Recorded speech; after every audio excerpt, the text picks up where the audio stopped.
we guide you through how to update your TikTok account and switch it from private to public in just a few simple steps. So the first thing you need to do is to open your TikTok app and go straight to your profile by tapping the profile icon at the bottom right. Then tap the three lines menu at the top right corner and select Settings and Privacy. From there, scroll down and tap on Privacy.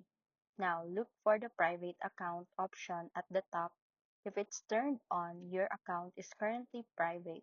Simply tap the toggle switch to turn it off, and your account will instantly become public, meaning anyone can now view your videos, follow you, and engage with your content.